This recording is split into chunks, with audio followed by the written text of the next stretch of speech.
Maximize Business Value podcast. This podcast is brought to you by Mastery Partners, where our mission is to equip business owners to maximize business value so they can transition their business on their terms.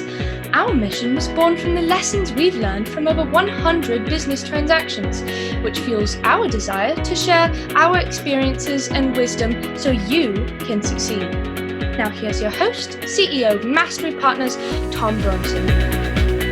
Hi, this is Tom Bronson, and welcome to another episode of Maximize Business Value, a podcast for business owners who are passionate about building long-term sustainable value in their businesses. In this episode, I'd like to welcome our guest, Rick Robinson. He's the managing director at Ramsee Consulting Group.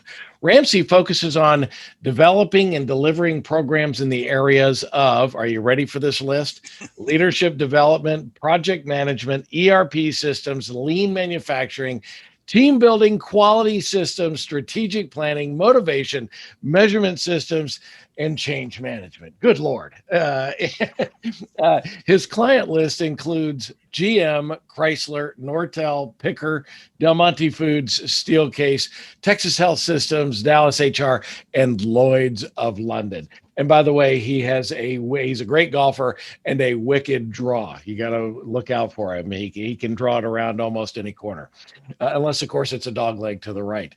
Rick and I are both members of Vistage as trusted advisors, and I'm excited to have him on the podcast today to talk about the role of leadership development in building business value. So welcome to Maximize Business Value, Rick. Tell us a little bit more about Ramsee.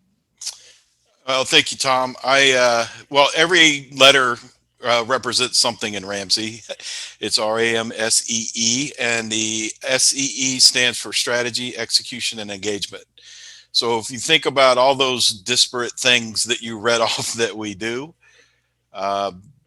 those all come into either developing your strategy, deciding where you want to go, then executing against that strategy, and engaging and inspiring your employees. So that's what we're all about. Excellent. So, all right, when you said all the letters stand for something, what about RAM? That stands for my why, which is Rick, Angel, and Maddie. So it's the family. So it's all of our initials. I love that. That is awesome. So what is your background and how did you get into this line of work? Yeah, so I struggled a lot with figuring out what I wanted to do when I grow up. It was so bad in college. I had so many majors that my dad actually called me once and invited me to lunch when I was home on a break. And halfway through lunch, he looked me dead in the eye. He says, "You've got 2 more years and that's it." So he goes, "You can still go. I'm just not going to pay for it anymore." So I ended up actually got a course catalog and figured out what I could graduate with within 2 years. And it turned out accounting, I could do that in a year and a half. So I got a degree in accounting, and along the way I picked up a degree in finance because I had a lot of extra hours. Went to the Peace Corps, still struggling to figure out what I wanted to be when I grew up. And about 6 years after I got back from the Peace Corps, a friend of mine, my best friend from the Peace Corps, contacted me and says, "Hey, I'm working for this training company in Detroit. And I think you'd be good at this." So things were pretty bad at the company I was with at the time. It was one I've shared with you where I was sitting on the edge of my bed, talking myself into putting shoes on every morning so I'd get up and go to work. So I said, let's try it. It was a lot less money than I was making, but I figured it was worth an investment. So, and as soon as I went on that first project, I said, this is what I'm meant to do. What I really trips my trigger is to help people live a richer, more fulfilling life. And so that's what we focused on doing within Ramsee and within my career. That is awesome. What a great backstory. So when you were in the Peace Corps, where were you based? I was in the Fiji Islands. Yeah, I knew that already, but I wanted you to say that out loud to our audience. Yeah, so that's the point where everybody says, "Oh, well, that was rough." Yeah, I hear about people going to all these third world countries and whatnot. You were in Fiji. That's so terrible. Yeah. Well, we weren't on the beach every day sipping cocktails, but yeah, I'm guessing not. All right, well, let's start with the basics. What exactly is leadership development? Well, from my view, leadership development is all about developing in someone the proper mindset, because the mindset that enables you to be what's sometimes called a champion or an expert performer is completely different than the mindset that you need in order to be an effective leader. And without that mindset, you're never going to be as effective as a leader as you can. The second is giving you the right skill set. There are so many tools, so many books. There are more books than you could read about how to be an effective leader. So one of the things I feel is my role is to cherry pick and go through and look at all the books and frameworks and ideas and tools, and kind of pick the ones that work the best. And then within a leadership development program, the next step is then to establish for larger organizations the group disciplines that enable cross-functional execution. Because in large organizations, most divisions or departments function pretty well within their silo, and where things break down is when they need to rely on each other. So that's leadership development in a nutshell. Wow, that is a very concise description. Thanks for that. So, why is leadership development important to building business value? This podcast is all about maximizing business value, and you've told me what leadership development is, but why is it important to developing business value? Yeah, probably the most important reason it's important to developing your business value is that at the end of the day, culture is your only sustainable competitive advantage that you have. If you have a great product, it's going to be copied. If you've got a great process, it's going to be copied. If you got great people, they can get hired away, but they can't steal what your internal culture is. And culture is driven primarily, if not exclusively, by leader behavior. So having great leaders in your organization is going to drive a great culture, which means your people are going to be happier. They're going to be taking care of your customers better. You're going to have better processes. And those are the things that are going to maximize your business value. I like that.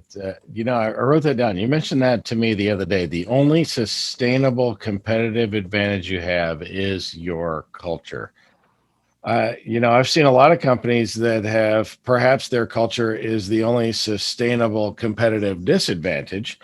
Those are out there, but I never really thought about it that way. That having a great culture is an enormous competitive advantage. It doesn't matter what business you're in. So I love that. I don't know if you learned that somewhere. It's something that you've thought through all the time, but that's going to be one of those quotes that I'm going to ponder for a long time. And I appreciate hearing that. Uh, Outstanding. why are you so passionate about developing leaders? Well, I think it all started from when I was first promoted to a leadership position. And this was a long time ago. And I was such a good accountant that they said, okay, now you got 12 people reporting to you, and all that stuff you're good at, you're comfortable with, and you like. We don't really want you to do much of that anymore.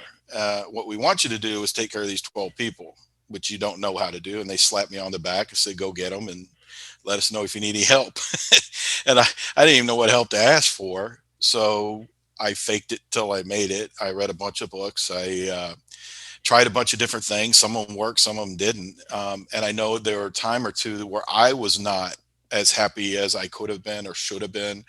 I had tons of self-doubt. I didn't have a whole lot of confidence early on. You never know if you're doing the right thing. When I was younger, I used to build fences and decks, and, at the end of the day, you look up and you either did a good job or you didn't. When you're leading other people, there's not a whole lot of feedback to tell you whether you're on the right track. So it takes knowing and that confidence. And I'm sure the people that work for me could have been a lot happier in their job, a lot happier in their life, and more fulfilled if I had been a better leader. So I am passionate about helping people get there so that they have the confidence to lead, and that they can take care of their people, and so their people can take care of their families. I'm really astounded over and over and over again when the story that you just told about being promoted into a leadership role.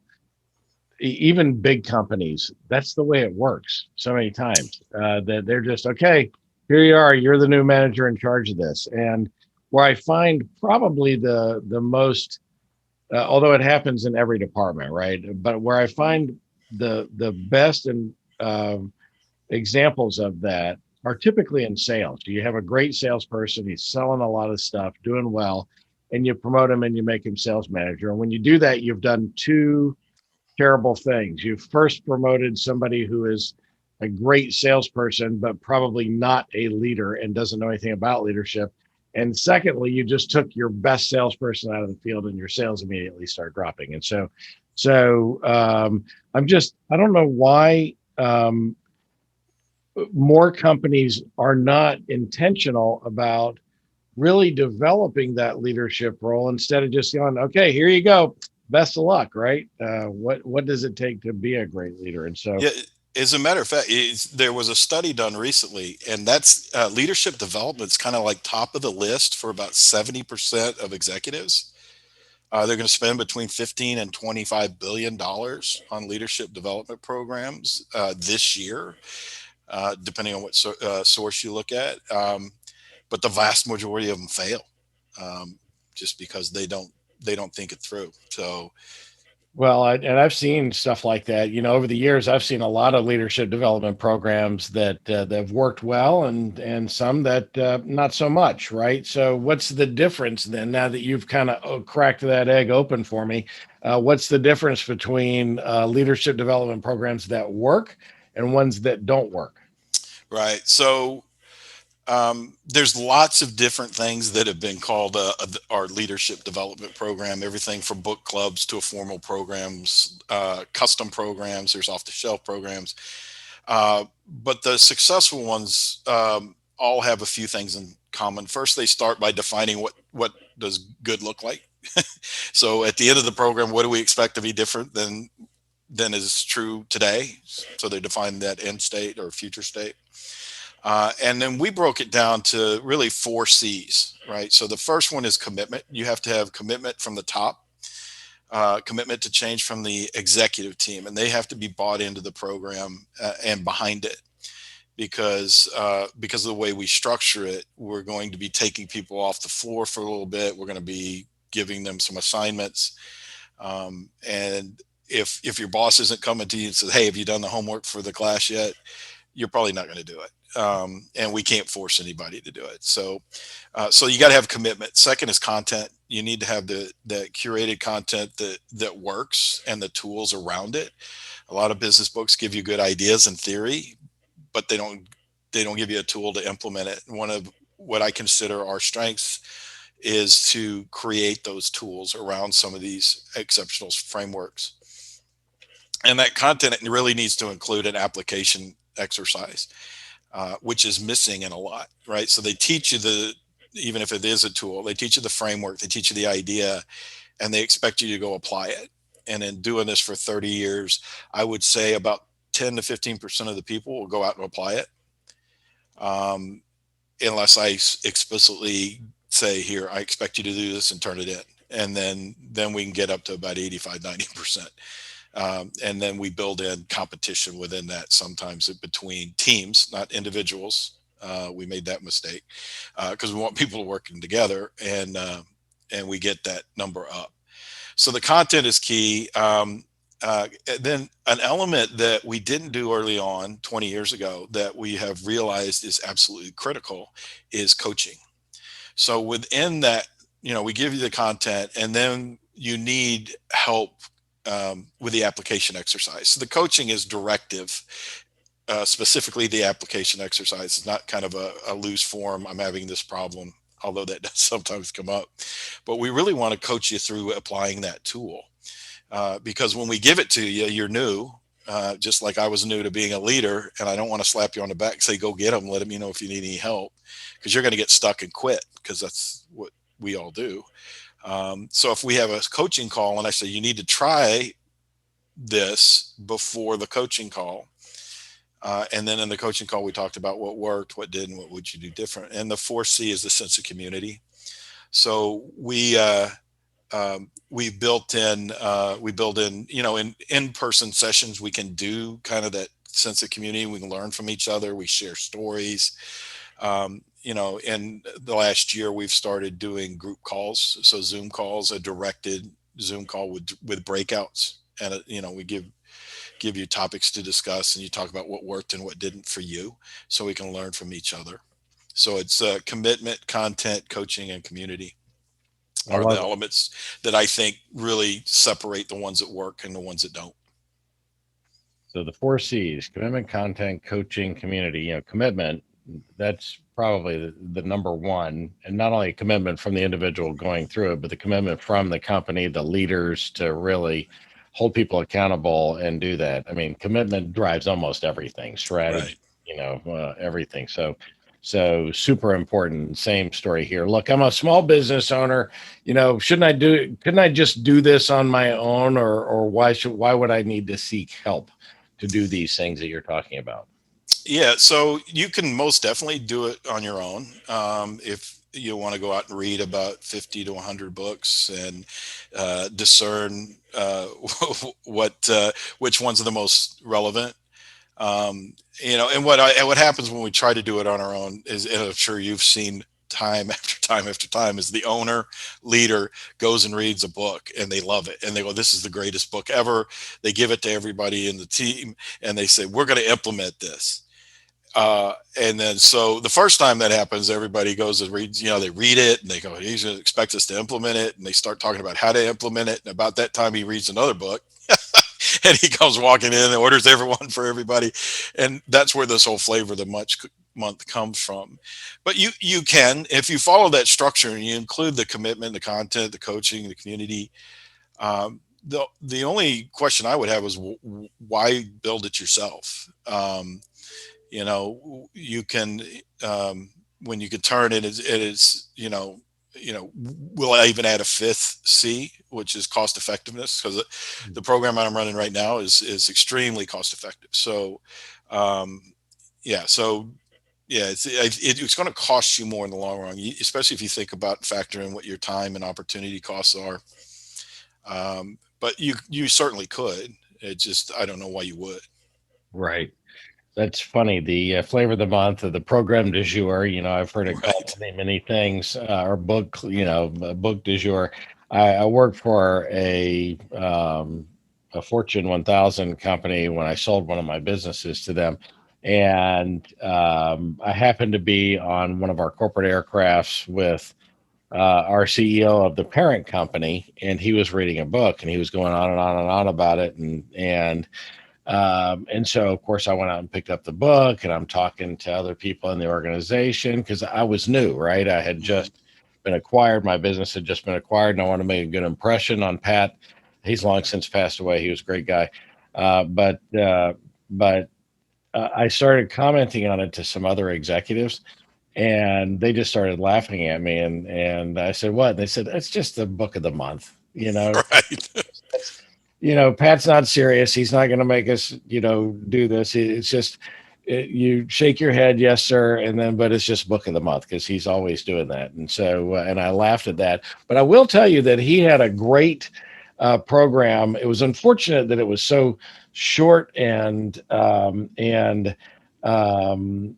focused. But every year in the company, all of the leaders that had been promoted, somebody had been promoted into leadership for the first time, wherever it was. You're a branch manager, you've taken responsibility for whatever, a region, whatever. He held every year annually a program called Creativity Week. It was down at Isla Mirada in the Florida Keys.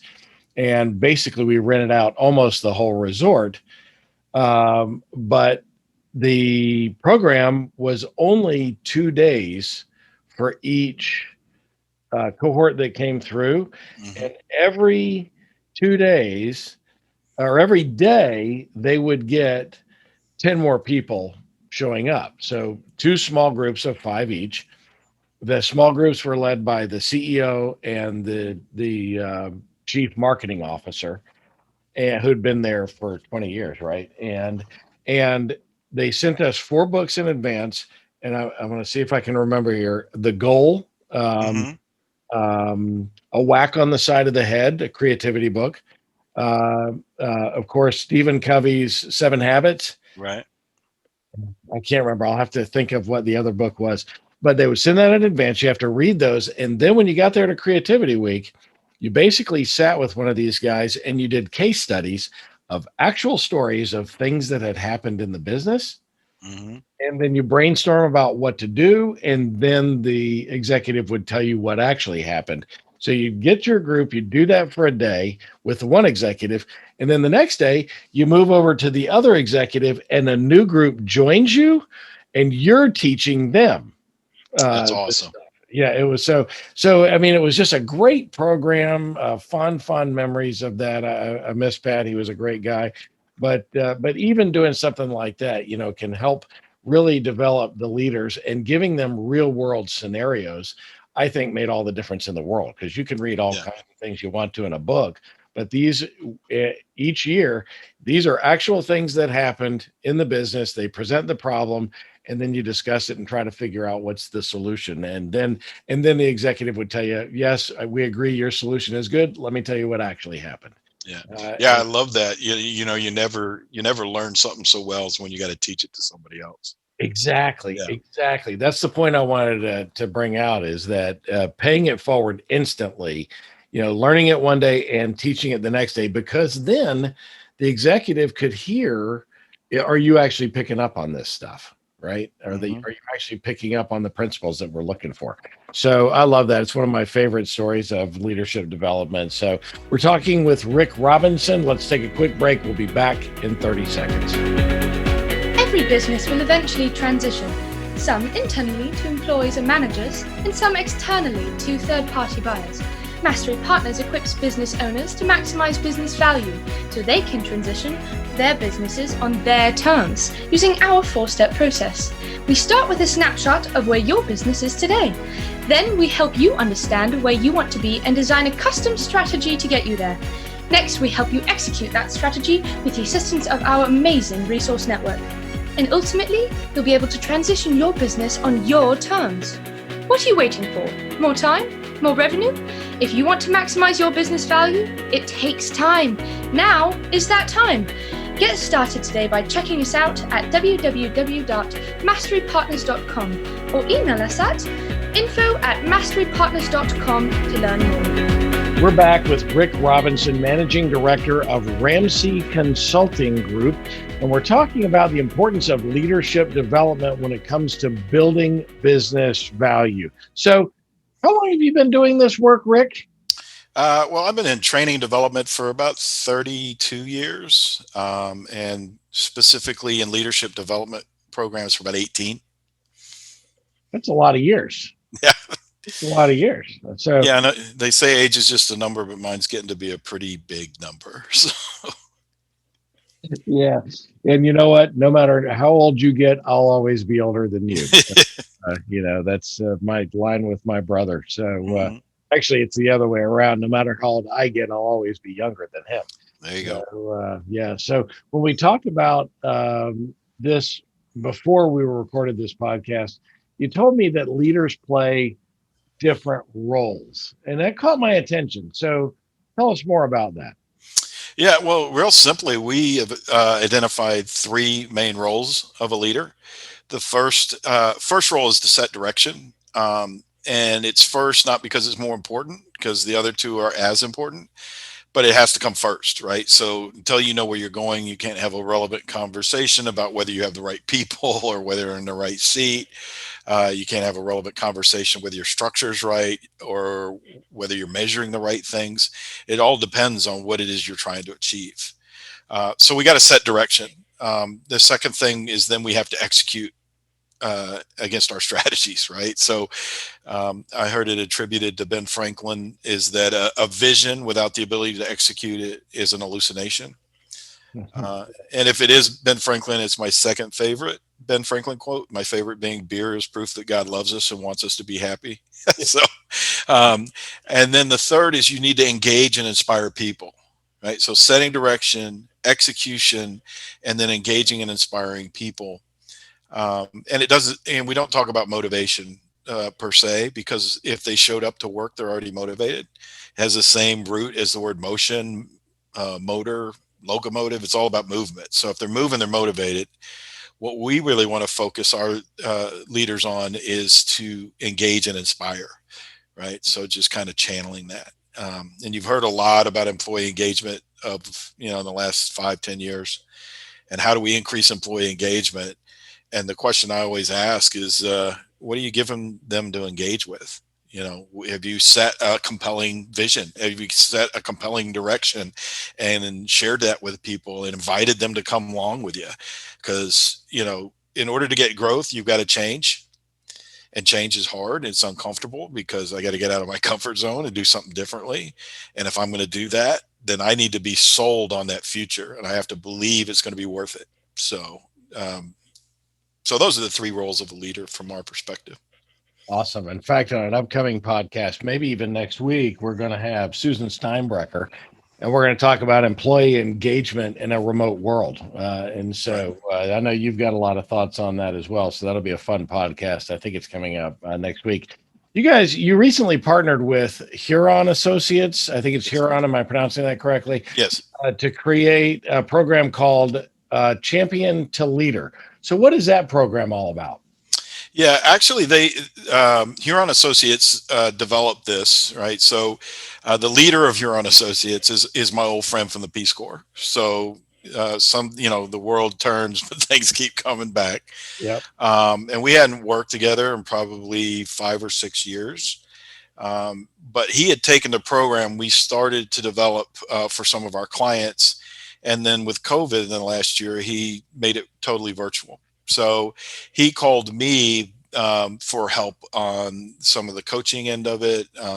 And so working with folks one-on-one, and then also to promote it, et cetera. So I joined them in their efforts to roll this program out and reach a broader audience. So that's why that's what I joined Huron. Okay. Now, and what you kind of talked about the inception of it. What does the Champion to Leader program do? Yeah, excellent. So it encompasses all the 4 C's that I talked about, right? So the program, from its structure, it's all virtual. It's all done by Zoom. And the first week is you'll get a webinar, which is the content. You'll get the tools and the frameworks, and it'll be explained by the instructor. And then you get an assignment, and you have 2 weeks to complete it. And 2 weeks after the webinar, you then have a one-on-one coaching session with someone like me. And we help you through the tool. And you talk about what worked well for you, what didn't work, what would you do differently, where did you struggle, et cetera. And we challenge you on some of the things that you might have done in that, and kind of steer you in the right direction. The week after the coaching session is a group call, and it's a guided group call. So we don't just get everybody on a Zoom call and say, talk to each other. We ask you some specific questions. We get you into breakout rooms. It's very much value added, and you can learn from each other. And then the next week is the next webinar. So it's 4 months of that structure with a bonus webinar at the end.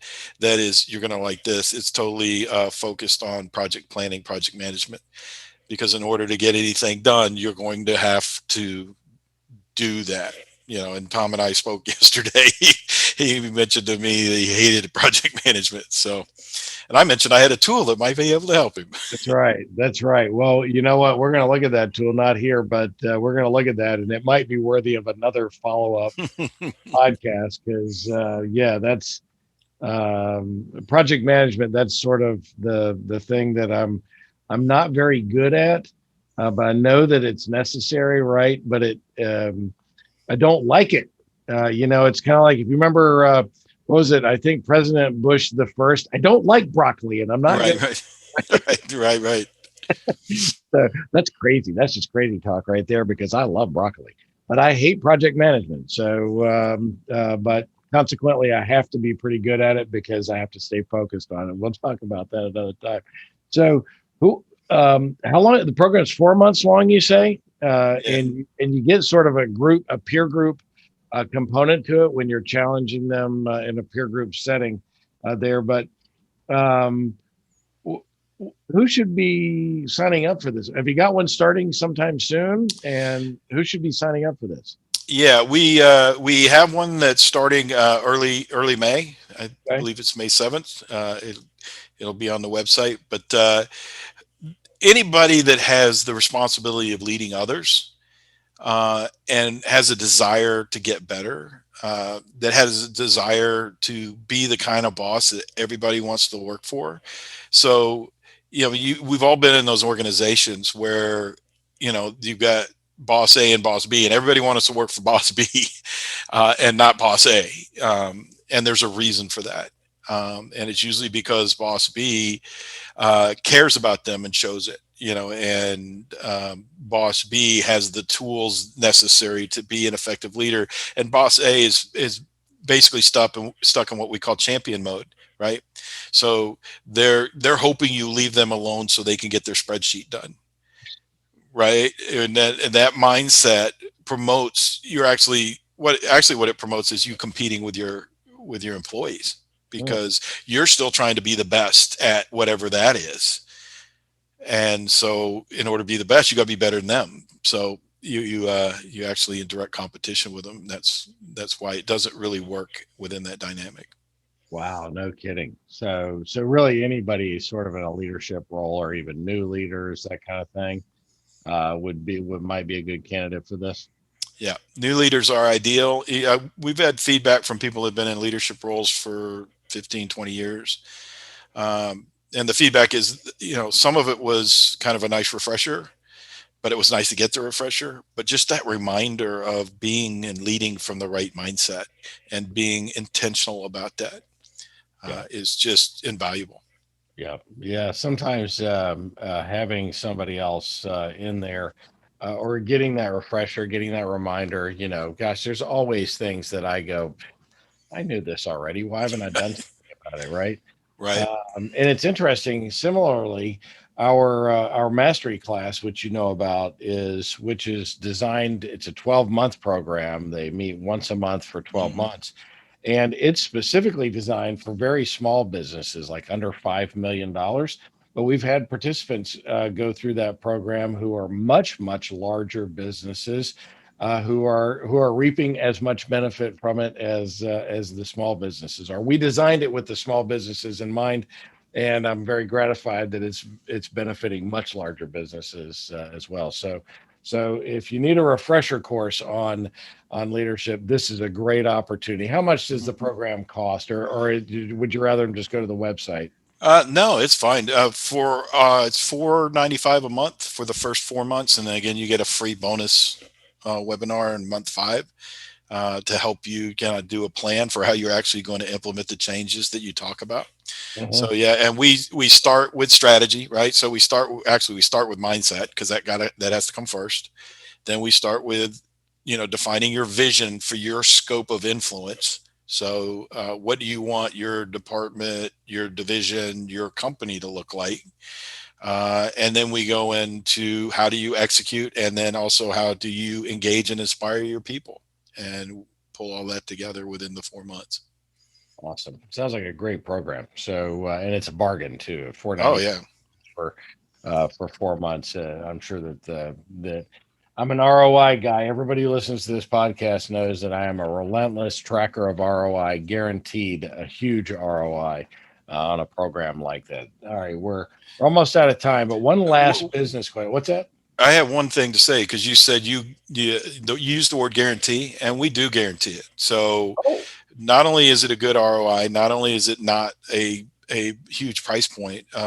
If you go through the program, you go through the first month to decide it's not for you, then we'll give you your money back. No questions asked. So that's a great deal. That's a great guarantee. Awesome. So one last business question here. The podcast, of course, is all about maximizing business value. What's the one most important thing you recommend business owners do to build long-term value in their business? Yeah, it's a relentless and continuous focus on your people and your culture, which necessitates strong leadership. Typically, when you look at a balanced scorecard through a strategic planning process, you have a financial goal, you've got a internal business process goal, you've got a customer goal, and you got an employee goal. And the problem that you run into is when you try to run your business that way, because it's really backwards, right? So you got to put the employee and your culture first, so they can take care of your customer and achieve your customer goal, using your internal processes, and the money is what happens when you do that. So focus on so yeah, disciplines around culture and people would be the number one thing I would recommend.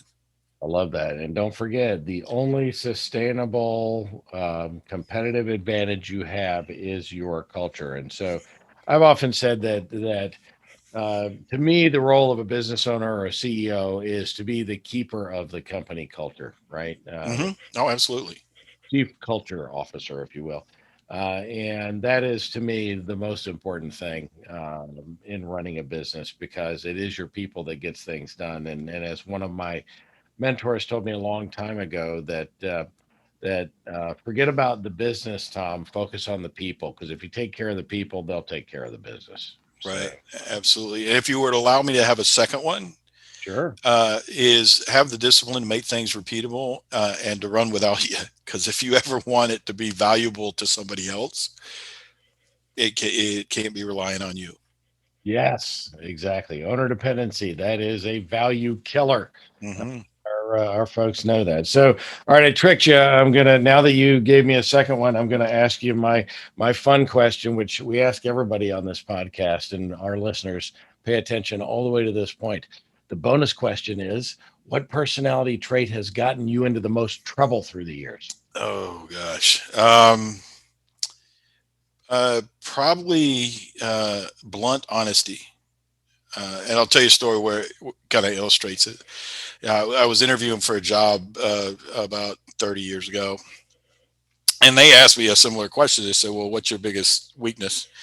And I told them it was honesty. And they said, "Well, we don't really consider that a weakness." And I said, "Well, I don't really give a crap what you think." So Did you get the job? I did get the job. Well, they were being blunt and honest. Yeah, honesty. Well, I don't think that's a weakness. Well, I don't give a crap what you think. That's awesome. That is classic. I'm going to have to remember that. That's a fun story. Outstanding. How can our viewers and listeners get in touch with you, Rick? Well, our website is just www.ram-c.com.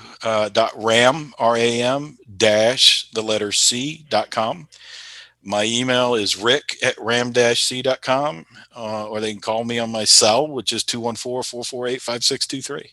Awesome. Awesome. I'm curious, why did you do Ram dash the letter C instead of the CSEE? Because since those actually, that stands for something. It's an acronym, right? Yes, absolutely. Yeah. Well, you probably can discern the answer to that question is that Ramsee was owned by somebody else, and they were willing to sell it to me for $75,000. And when we were as a small startup, we were like, let's see if Dash C works. Yeah. And it did. So we went from there. Awesome. That is greatness right there. So thank you, Rick. What a fun conversation. Thanks for being our guest today. Thank you, Tom. I appreciate you having me on.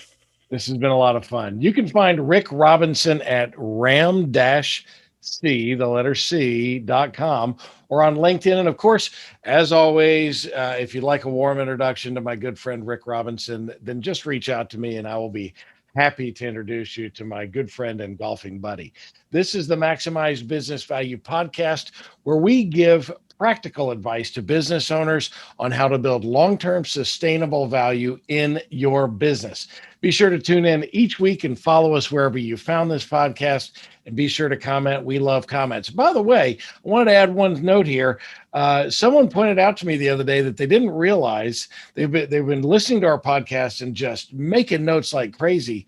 Right on our website, we actually post a transcript of this. So in case you didn't know that, you can always go and download our transcript as well as the audio and video podcast. That might help you voracious note takers out there. Until next time, I'm Tom Bronson, reminding you to develop your leaders. It has a lot to do with value while you maximize business value. Thank you for tuning into the Maximize Business Value podcast with Tom Bronson. This podcast is brought to you by Mastery Partners, where our mission is to equip business owners to maximize business value so they can transition on their terms. Learn more on how to build long-term sustainable business value and get free value-building tools by visiting our website, www.masterypartners.com. That's master with a Y, masterypartners.com. Check it out.